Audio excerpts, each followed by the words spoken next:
তা আপনার কোনো অপ্রাপ্তি কি আছে? এই প্রশ্ন করলে আমার খুব মুশকিল হয়ে যায়, কারণ আমি ভেতরে তো খুব হিসাব টিসাব করি না। দ্যাটস ওয়াই এটা পেলাম না, ওটা পেলাম, এরকম হয় না, কম হয়, আফসোসটা কম হয় আর কি।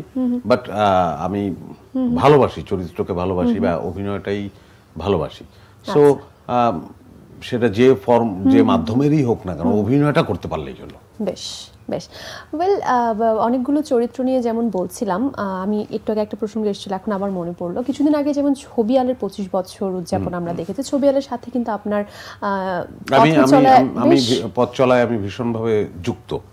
যদিও আমি একজন অ্যাক্টর, ওরা আসলে যেভাবে ওরা যুক্ত সেভাবে আমি যুক্ত না, অফিসিয়ালি যুক্ত না হয়েও আমি আনঅফিসিয়ালি কিন্তু খুব এক ধরনের সম্পৃক্ততা আমার তৈরি হয়ে গেছে। যেমন মনে পড়ে যে হাউসফুলে যেমন আপনার চরিত্র জনপ্রিয় ছিল, 420 তে ক্যারাম দিয়ে শুরু, সৌরভের সঙ্গে।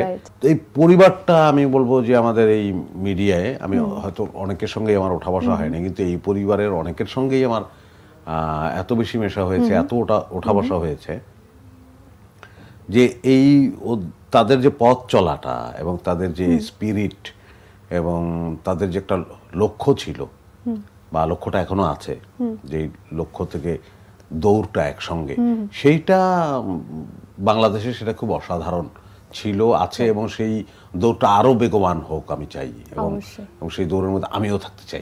অবশ্যই। যেমন আমি 420 এর কথা বলছিলাম, সেখানে আপনার চরিত্রটা বা আপনার কিন্তু আলাদাভাবে জনপ্রিয়তাও দিয়েছে, এক ধরনের টার্নিং পয়েন্ট ছিল সেই সময়টাতে। আমার প্রথম ক্লিক করা নাটক কিন্তু ক্যারাম, আচ্ছা, সৌরভের বানানো। 420 বারবার কিন্তু মানুষ চায়, যেমন মহানগর 3 যেমন চায়, মহানগর 2 এর পরে 420 এর একটা সিকুয়েল কিন্তু মানুষ এখন ভীষণ করে চাইছে। সো সেই জায়গায় কি কোনো কিছু হতে পারে?